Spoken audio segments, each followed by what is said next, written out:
Okay, let's unpack this. We're going deep today, but we're not looking at the great sweep of World War I history, the armies, or the grand strategies. No, not at all. We are shrinking our focus way, way down. Down to one tiny spot on the map, a Moselle village known for its steep slate, its winding river, and well, its incredible Riesling. We're talking about Pünderich. And that tight focus gives us such a human perspective. We're looking at the years 1905 to 1918. It's a period that starts with this feeling of booming industry and technological promise of a German Kaiserreich. But for a place like Pünderich, that promise of modernity just violently collides with the reality of total war. And that fight wasn't just happening in the trenches, was it? It was happening right there on the home front. Yeah. A fight for basic survival. Exactly. That collision, that's the core of what we're exploring, and we have these incredible sources to work with. Local chronicles, family histories, newspaper clippings, they track everything from, a minor train accident to these huge shifts in labor and wartime rationing. Our whole mission here is to see how a small agricultural community, a place whose entire rhythm is set by the sun and the grape, Right. how does a place like that handle the industrialized shock of total war? Because you've got this ancient rhythm of nature, the wine year, pitted against the brutal, unforgiving logic of mechanized war and scarcity. And you can see the shift happen in the Soldes almost immediately. The village goes from this relatively local agrarian rhythm to one that is completely dictated by national strategic necessity. It's just staggering to watch unfold. So before the war, before August 1914, Pünderich was absolutely not some, sleepy little village cut off from the world. Not at all. It was thriving, and it was already plugged directly into the modern industrial age. Thanks to the technology that snaked right along the riverbank. The Moselle Railway. Yeah. It completely redefined the entire valley. It was built in sections between 1877 and 1879, but it wasn't just about shipping wine faster. No. The sources make it really clear this was seen as strategic infrastructure from day one. They do.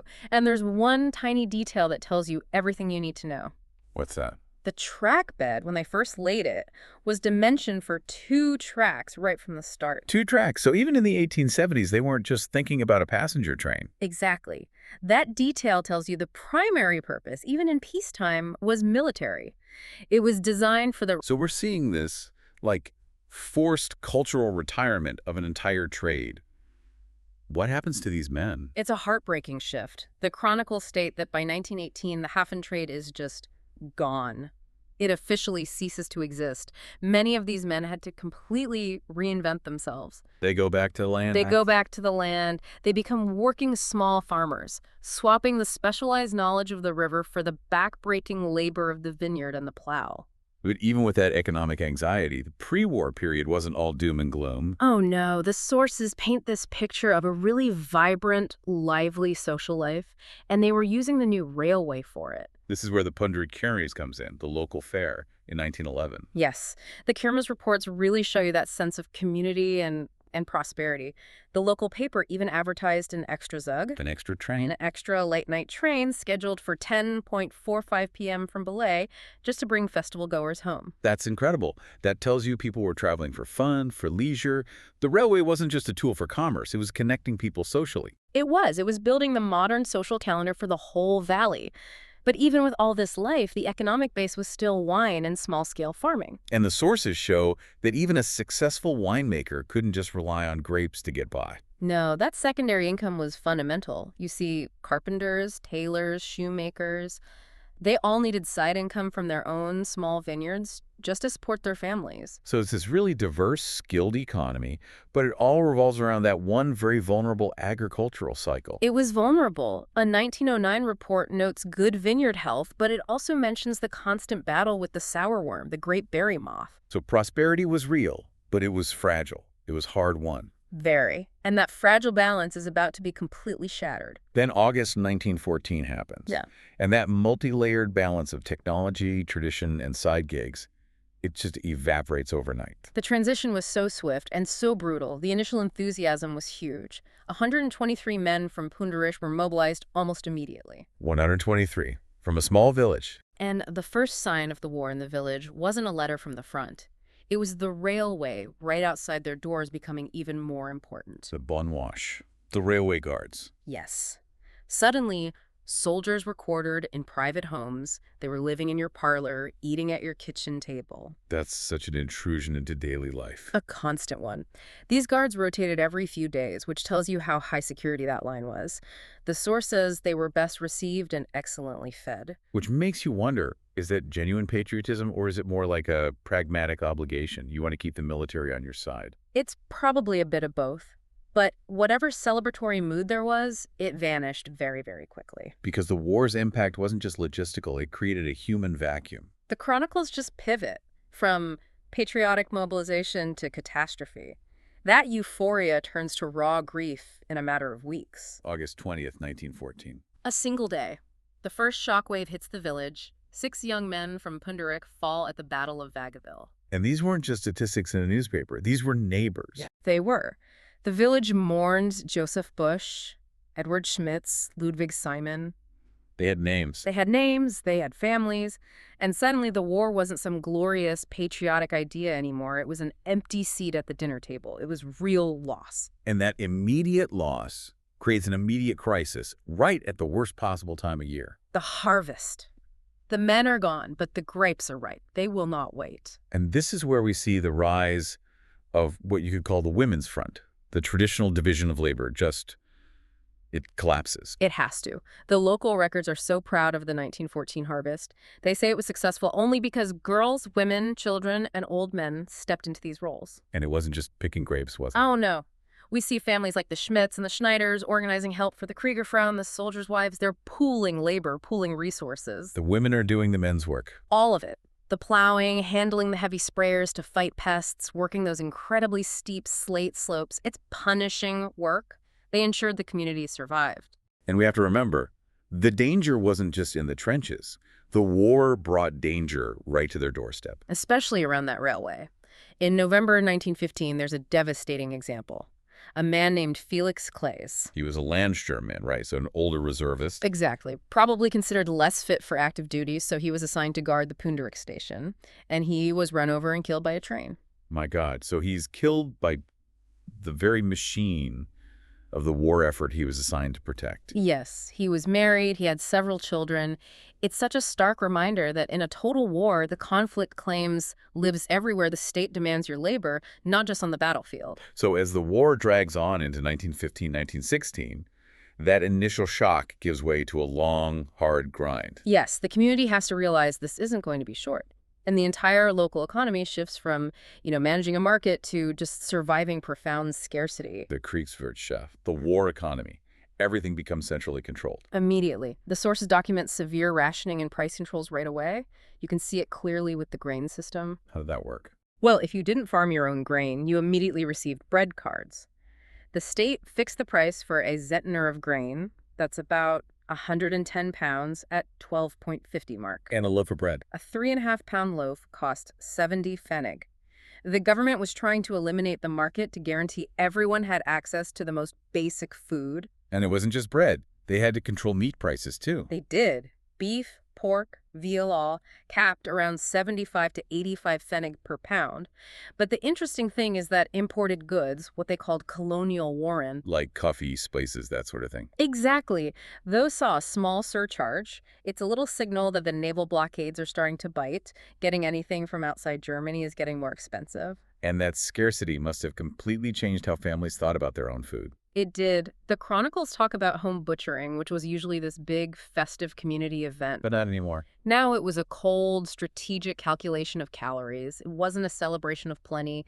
It was a desperate attempt to secure survival for the winter. Every gram of fat, every sausage. It was life insurance. It really was. The sources even mention kidney fat selling for 1.50 mark. Wow. Even the byproducts were becoming incredibly valuable. And this need to control food production becomes a national obsession. It reaches right down into the village. By June 1917, it's extreme. The district sets up mandatory collection points for any surplus fruit and vegetables.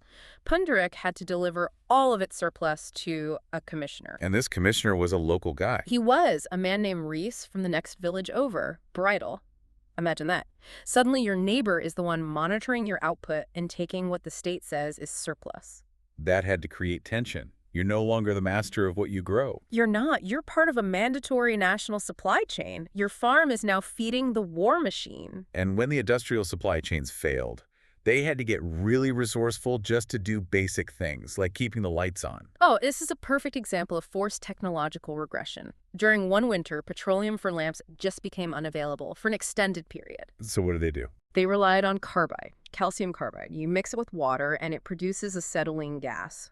I can't imagine that was pleasant. It's resourceful, but it's smoky, it's smelly, and it's dangerous. It's a huge step back from clean kerosene. It just shows the level of material deprivation they were facing. And on top of all this, they still had to deal with the timeless problems of farming. Like disease. In 1915, foot and mouth disease was discovered in the cattle of the local meat inspector, of all people. So what happened then? An immediate, village-wide quarantine, a spare.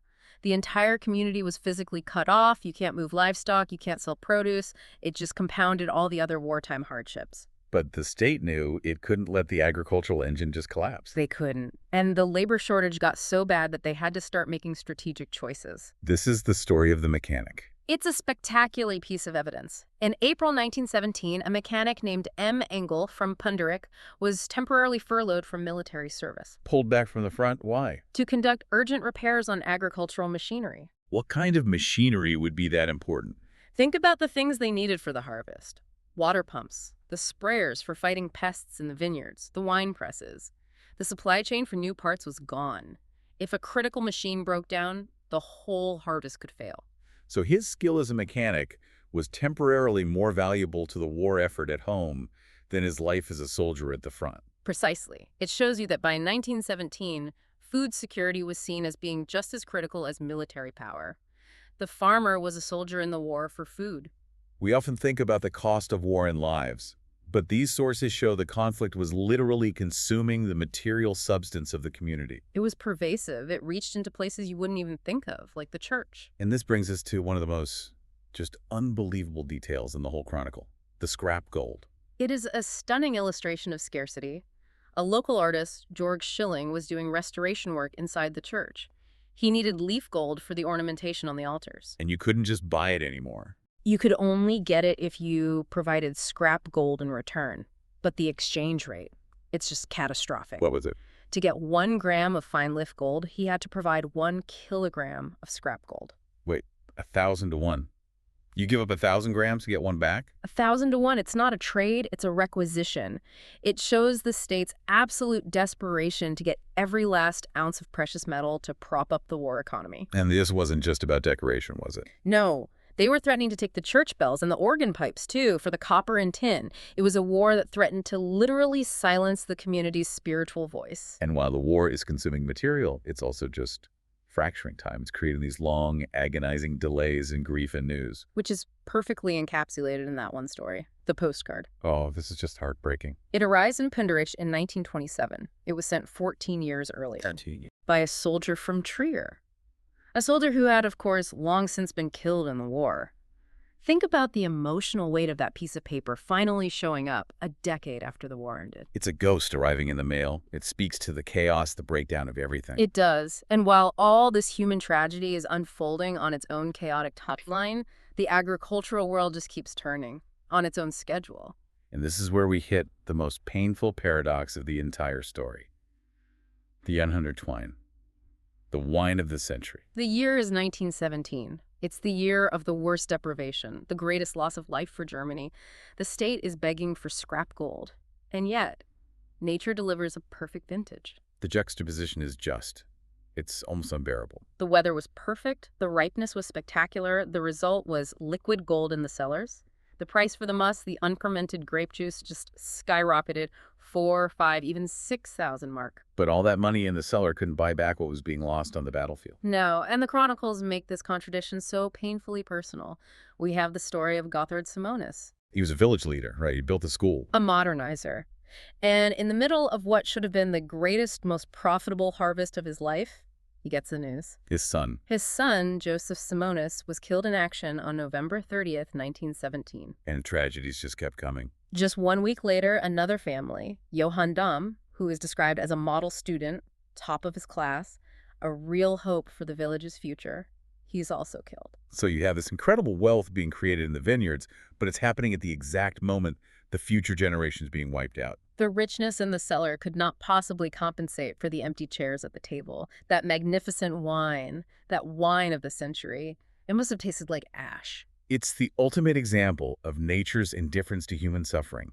The grapes ripened, even as the suns were falling. That is the absolute crux of Pünderich's experience. This ancient agricultural rhythm being brutally, violently overridden by the timeline of modern, mechanized war. So when the war finally ends in November 1918, the feeling can't just be relief. It has to be sheer exhaustion. Utter exhaustion, and then comes the grim accounting of what was lost. The human cost for a village this small is just staggering. How are the numbers? Of the 213 men from Pünderich who went to war, 35 never came home. 35. In a tight-knit community like that, that's a massive hole. That's 35 missing husbands, fathers, sons, neighbors. It's a void. Yeah. And the sources point to the specific kinds of voids, too. They mention a man named Peter Lenz. He was in the church choir. He was killed in April 1918, right near the end. So his voice is literally missing when the village tries to sing again. Exactly. It's a symbol of that collective silencing.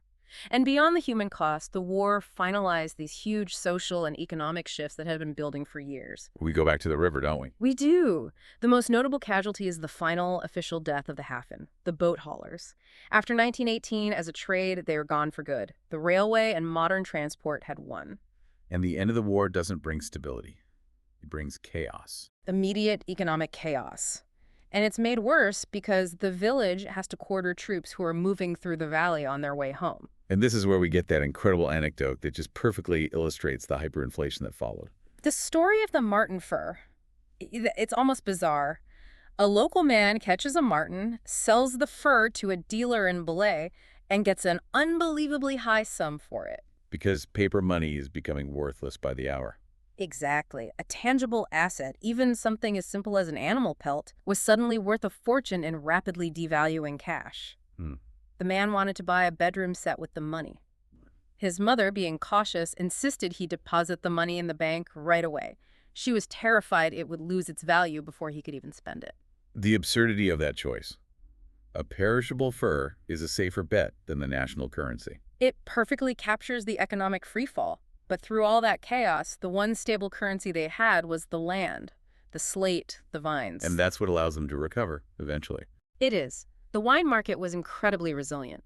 By the mid-1920s, we see real signs of life. The local wine co-op is selling the great 1925 vintage for 1,100 mark per feuder.